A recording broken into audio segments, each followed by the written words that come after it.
ఎందుకు మొన్న హైకోర్టు చట్టం చేశారు? అప్పుడు వీళ్ళకు ఇక్కడ ఉన్నారు కదా, కేంద్రంలో కూడా ఆ రోజు కేంద్ర ప్రభుత్వం న్యూట్రల్గా ఉన్నారు, అది వేరే విషయం. ఎందుకు ప్రయత్నం చేయలేదు నేను అడుగుతాను. దానికి సమాధానం ఏంటి? ఎవరిని మభ్య పెడతారు మీరు? ఒక్కసారి రాజధాని కట్టినాక తొగ్లకులు కొత్తగా వచ్చి ప్రతి ఒక్కరు మారుస్తూ ఉంటే ఆ స్వేచ్ఛ ఉందా? ఎందుకు చెక్స్ అండ్ బ్యాలెన్సెస్?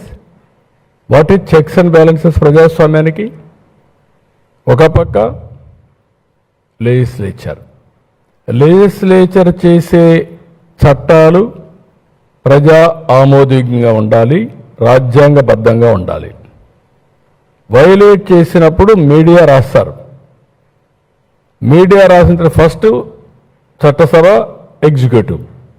ఎగ్జిక్యూటివ్ అమలు చేసిన మీడియా రాస్తారు. తర్వాత అది కానీ ఎఫెక్ట్ అయితే కోర్టుకు వెళ్తాం. కోర్టు పోతే ఆటోమేటిక్గా ఒకవేళ ఒక కోర్టులో ఇదిగా అయినా checks and balances magistrate court నుంచి హైకోర్టు నుంచి సుప్రీంకోర్టు వరకు ఎక్కడైనా సరే న్యాయం అల్టిమేట్గా ప్రివేల్ అవుతుంది. That is final. అలాంటిది మొన్నే ఇస్తే మళ్ళా ఇలాంటి తిక్క సమాచారం ఏంటండి? ఏంటి మాట్లాడడం? వీళ్ళు ఒక నాయకులా? వీళ్ళు కొంతమంది ఉన్నారు, వీళ్ళు మంత్రులుగా పనిచేశారు. ఎట్ట పనిచేశారు నాకైతే అర్థం కాలేదు. వాళ్ళు మాట్లాడితే మీరు క్వశ్చన్ అడుగుతున్నారు, మీరు వాళ్ళని ఖండించలేకపోతున్నారు.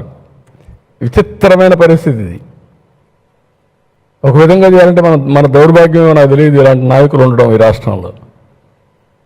ప్రజాస్వామ్యాన్ని రాజ్యాంగాన్ని కూడా అవహేళన చేసే విధంగా మాట్లాడే వ్యక్తుల్ని what is justice and it is a matter of common sense.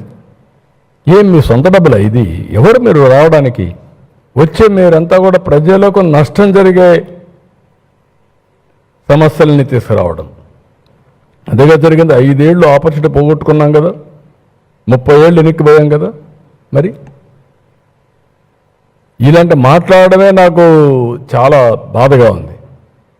24 గంటలు ఆలోచించాల్సింది మనం నష్టపోయాం, ఎట్లా ముందుకు తీసుకుపోవాలి, సంక్షేమం, అభివృద్ధి, సుపరిపాలన, మెరుగైనటువంటి జీవన ప్రమాణాలు ఏ విధంగా ఇవ్వాలని ఆలోచించే పరిస్థితి ఉండాలి తప్ప ఇలాంటివన్నీ కూడా ఆలోచించి వాళ్ళ గురించి డిబేట్ చేయడం కూడా ఒక కలుషితమైన వాతావరణం నా లెక్క ప్రకారం. అయితే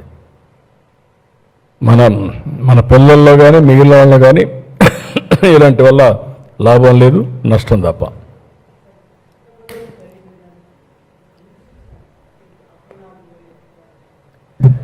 అంటే రాజధాని ఎక్కడైతే ఇక్కడ ఉందో అడ్మినిస్ట్రేటివ్ ఇది ఉంది.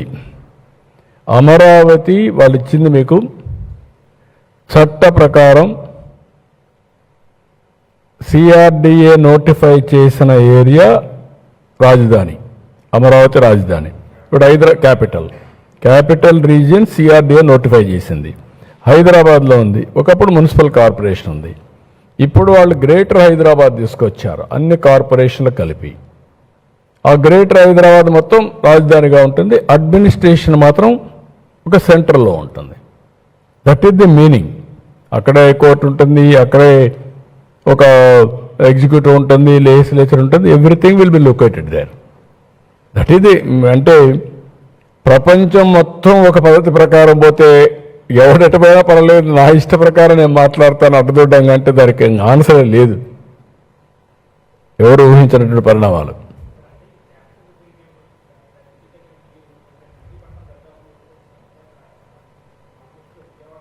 కాదన్నా, సిఆర్డిఎల్ అది కూడా ఉంది, కావాలంటే కలిపేసుకోవచ్చు. దానికి ఇంకొక అర్బన్ డెవలప్మెంట్ అథారిటీ ఉంది అంతే. ఆ పక్కన మీరు హనుమాన్ జంక్షన్ వరకు పోయింది. పలకడు అతనికి. అమరావతి దేవతల రాజధాని. వెంకటేశ్వర స్వామి పైన దాడి చేసి సమర్థించుకున్న వాళ్ళు అమరావతి పేరిట పలుకుతారండి? నేను ఐఎమ్ వెరీ క్లియర్. ఎందుకు పలకం? ఎందుకు అంత ద్వేషం అమరావతి అనగానే? ఎందుకు అంత ఇది? That is a clear indication. అంతే, ఇట్లనే ఉంటారు వీళ్ళ ప్రవర్తన అంతా. నేను ఎక్కడా లేని దాన్ని ఎందుకంటున్నా మళ్ళా దాన్ని ఒక ఇష్యూ, మళ్ళా అన్ని రాష్ట్రాలకు పోవాలి, మళ్ళా 2/3 మెజారిటీ. ఇప్పుడు ఎవరు సపోర్ట్ చేస్తారు? ఏంటి వీళ్ళ పుట్టుపూర్వతలు ఏంటి? దీనికి ఎవరు సపోర్ట్ చేస్తారు? ఇప్పుడు ఆయన చెప్పిన వర్షం ఉంది, రేపు 2/3 మెజారిటీ వస్తే కేంద్ర రాష్ట్రంలో అప్పుడేంటి? అప్పుడు కాన్స్టిట్యూషన్ అమెండ్మెంటా? ఎందుకు ఇలాంటి వింత కోరికలు? ఇప్పుడు ఆ భద్రత ఇవ్వాలి, చట్టబద్ధత ఇవ్వాలనే ఉద్దేశం తీసుకొచ్చాం. వాడికి అయిపోయింది. ఇంకా ఎవరి వల్ల అవుతుందంటే, ఒక రీజనల్ పార్టీ 3 సీట్లు ఉండేవాళ్ళు, ఆంధ్రప్రదేశ్ సీట్లు 25. ఒకవేళ చట్టం చేసిన చట్టాన్ని తిరిగి మళ్ళా నువ్వు రాసే అవకాశం కూడా లేదు. అంటే ఇది తొగ్గులకు కూడా ఏమారి చేసి అప్పుడు చట్టాలు లేవనుకో ఆయన ఏం చెప్తే జరిగింది. ఇప్పుడు ఏం జరుగుతుందండి? ఇప్పుడు జ్యుడిషియల్ పెట్టుకున్నాం మనం. రాజ్యాంగ ప్రకారం చెక్స్ అండ్ బ్యాలెన్సెస్ అదే. నాకు అధికారం వచ్చింది కాబట్టి చంపేస్తాను, నాకు అధికారం ఇచ్చారు కాబట్టి నా ఇష్ట ప్రకారం చేస్తారంటే ఏం చేస్తారు? లోపల పెడతారు, లేదంటే మెంటల్ హాస్పిటల్ పంపిస్తారు. ఈ విషయాలు మనం గుర్తుపెట్టుకోవాలి. ఏదంటే మాట్లాడడం కాదు.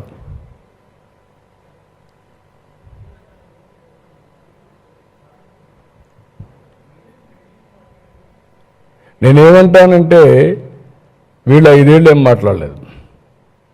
వేరియస్ రూపేణ ఈరోజు వెంటిలేటర్ పై నుండి ఆర్థిక వ్యవస్థ, అలాంటి వెంటిలేటర్ పైనడానికి ఎవరిచ్చారు? ఇప్పుడు ఈ 2 ఏళ్ళు మనం మాత్రం నడవగలిగామంటే because of central government support. టోటల్గా Polavaram, Amaravati, even Visakhapatnam steel plant, zone, everything they are doing. Even రాయలసీమకి హార్టికల్చర్ ఇది అన్నీ చేసినప్పుడు అప్పుడు నేను ఏం అడగలేదు, ఇప్పుడు ఇవ్వండి మీరు అంటే కావాలని మాట్లాడడం తప్ప ఇంకోటి కాదు. వీ నో ఏ విధంగా కేంద్రం పూర్తిగా సహకరిస్తున్నారు. ఇది డబుల్ ఇంజిన్ సర్కార్, కేంద్రం రాష్ట్రం కలిసి పనిచేస్తున్నాం. ఇక్కడ ఏం పొరపచ్చాలు లేవు. ఈ రాష్ట్రం అంటే ఫైనల్గా మీరు గుర్తుపెట్టుకోవాల్సిన, మనం కష్టపడకుండా కేంద్రమే ఇవ్వాలన్నా కేంద్ర ప్రభుత్వంలో ఆధీనంలో ఉండే బీజేపీ ఉండే రాష్ట్రాలు కూడా ఉన్నాయి. కొన్ని పద్ధతులు ఉంటాయి, దాంట్లో maximum we are getting our funds. There is no second thoughts. ఎప్పుడూ లేనట్టుగా ఇప్పుడు మీరు మొన్న వీళ్ళు చేసిన పని ఏంటండి? నేను ఎప్పుడు చెప్తాను, విభజన కంటే ఆంధ్రప్రదేశ్ రాష్ట్రానికి పెద్ద నష్టం జరిగింది వైఎస్ఆర్ కాంగ్రెస్ పార్టీ విధ్వంసం. 30 ఏళ్ళు ఎన్నికపోయాం, 12-14% వడ్డీ రేట్లు అడిగేవాళ్ళు లేడని, ఆస్తులు తాకట్టు పెట్టడం ఏంటి? మళ్ళా ఇప్పుడు మాట్లాడుతున్నారు. డెఫినెట్గా మేము short term, medium term, long term plan చేసుకుంటున్నాం. తగ్గించాలి. 100% మనకు వచ్చే డబ్బులంతా శాలరీస్కి సరిపోతున్నాయి. Own resources శాలరీస్కి సరిపోయినాయి. కేంద్రం ఇచ్చే డబ్బులు వడ్డీకి లేకుంటే అసలు కట్టడానికి సరిపోతుంది. మళ్ళీ ఏం చేయాలని అప్పులు తీసుకొచ్చి అవి కూడా చాలడం లేదు. ఇలాంటివి ఒక పద్ధతి. ఇప్పుడు తెలంగాణ ఉంది, 40% 30% state own resources on revenue expenditure. కొన్ని స్టేట్స్ ఆ విధంగా కొంచెం బ్యాలెన్స్ చేశారు. ఒక వ్యక్తి రావడం, పిచ్చి చేష్టలు చేయడం, రాష్ట్రాన్ని నాశనం చేయడం, ఇది కరెక్ట్ కాదు. కొంచెం డిసిప్లిన్ పెట్టుకోవాలి అందరం. Okay, thank you.